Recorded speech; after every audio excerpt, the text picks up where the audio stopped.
Assalamualaikum warahmatullahi wabarakatuh. Alhamdulillahirrahmanirrahim. Allahumma shalli ala sayyidina Muhammad wa ala ali sayyidina Muhammad wa barik wasallim. Allahumma shalli ala sayyidina Muhammadin al-fatih lima ughliq wal khatim lima sabaq nasiril haqqi bil haqqi wal hadi ila siratal mustaqim wa ala alihi haqqa qadrihi wa miqdarihi al-azim. Sadaqallah, sadaqa Rasulullah sallallahu alaihi wasallam. Alhamdulillah. Tuhan dan aku, di pagi hari ini kita masih diberi kesehatan oleh Allah Subhanahu wa taala, ya. Masih diberi kemudahan, kelancaran dalam melakukan segala aktivitasnya. Salah satunya adalah thalabul ilmi, atau menuntut ilmu. Ya. Untuk pembelajaran hari ini, ya. Nah, sebenarnya kita sudah selesai semua membahas tentang apa yang ada di buku, ya, tapi masih ada beberapa hal yang memang harus kita ulang-ulang lagi, ya. Karena jangan sampai seperti kemarin, ya. Nah, ada yang menjawabnya itu sedikit agak melenceng gitu loh, ya. Ada yang menjawabnya sedikit agak melenceng dan lain sebagainya, ya. Nah, di semester 2 kemarin kita sudah mempelajari, di semester 2 kali ini, ya. Nah, kita sudah mempelajari tentang kurban, haji, dan umroh, ya. Jadi ada beberapa hal yang masih harus dibahas dengan lebih mendalam lagi, ya, lebih detail lagi, perihal tentang kurban, haji, dan umroh, ya. Jadi dan anakku, ya, yang diketahui bahwasannya kurban ini adalah salah satu hal yang dimana ketika di zaman Nabi Ibrahim alaihissalam, ya, itu dilakukan suatu peristiwa di mana ketika itu Nabi Ibrahim alaihissalam mendapatkan wahyu oleh Allah untuk menyembelih anaknya sendiri, yaitu Nabi Ismail alaihissalam, ya. Tapi ketika ingin disembelih, ya, ketika sudah datang waktunya ingin disembelih ini, ya, maka Nabi Ismail alaihissalam ini digantikan oleh Allah Subhanahu wa taala oleh seekor domba. Nah, jadi sejarah kurban ini harus benar-benar dijelaskan, sebisa mungkin dijelaskan, jangan sampai setengah-setengah gitu. Nah, karena kemarin di ujian itu ada yang menjawab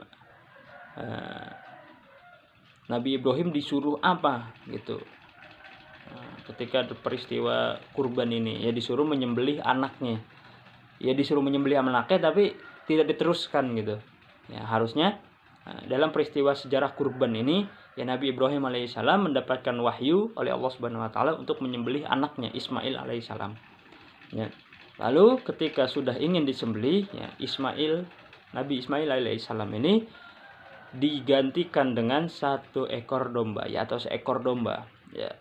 Jadi situlah peristiwa sejarah kurban, nah, seperti itu. Nah, dan yang harus anak-anakku pahami, ya, ketika datangnya Idul Adha maka ada dua peristiwa. Yang pertama adalah peristiwa haji, yang kedua adalah peristiwa kurban, gitu, ya.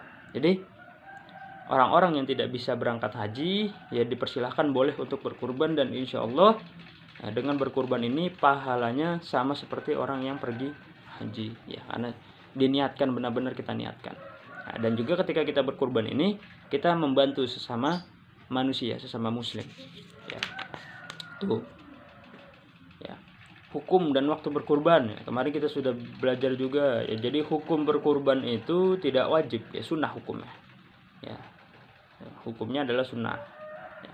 Karena dengan berkurban ini kita lebih bersyukur kepada Allah Subhanahu wa taala dengan apa yang telah Allah berikan, ya.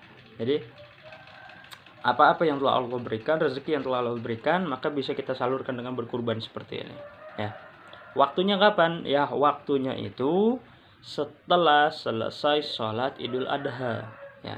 Jadi setelah selesai sholat Idul Adha, ya, itu maka diperbolehkan untuk berkurban, ya.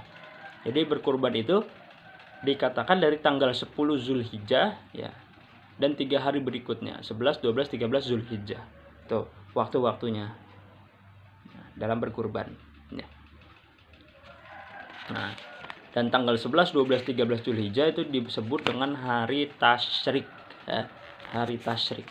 Nah, kemarin ada yang sempat menulisnya itu, ya, mungkin Bapak juga tidak tahu, ya.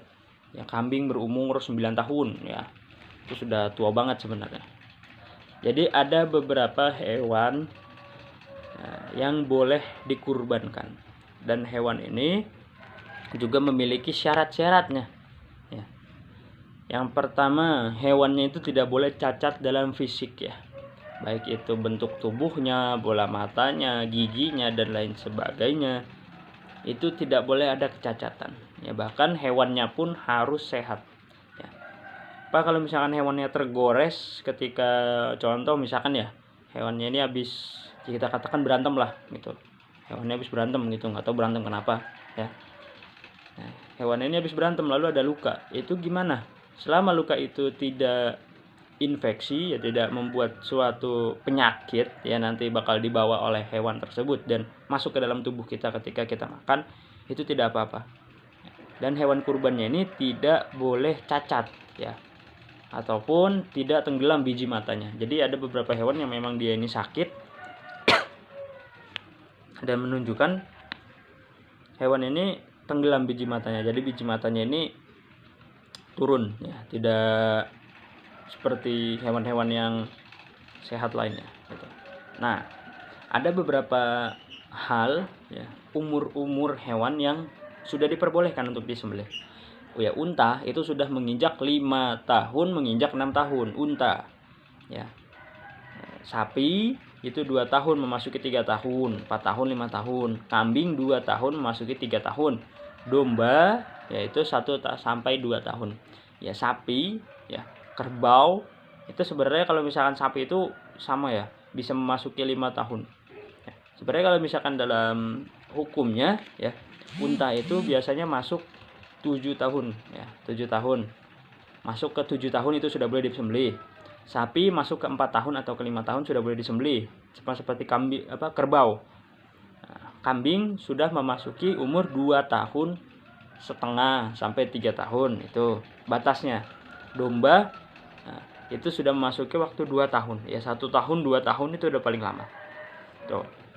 Jadi sebenarnya ada beberapa yang memang harus ditekankan lagi ya, jadi jangan sampai salah seperti itu. Lalu ada beberapa larangan-larangan ya yang tidak diperbolehkan ketika orang ini hendak berkurban ya. Salah satunya larangan tersebut yaitu mencukur gundul atau sebagian saja rambutnya, atau sekedar ya, atau mencabutinya ya. Baik itu rambut yang ada di kepala, kumis ya, ataupun yang di sekitar kemaluan maupun di ketiaknya. Nah, jadi ada larangan-larangan bagi orang yang hendak berkurban. Ya, salah satunya adalah seperti itu ya.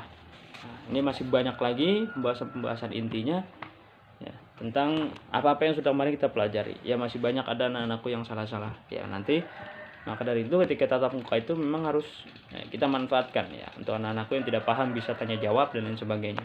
Ya. Itu saja untuk pembelajaran hari ini, kita cukupkan dengan pembacaan hamdalah dan doa kafaratul majelis. Alhamdulillahirabbil alamin. Subhanaka Allahumma wa bihamdika asyhadu an la ilaha illa anta astaghfiruka wa atubu ilaik. Jazakumullahu khair. Wassalamualaikum warahmatullahi wabarakatuh.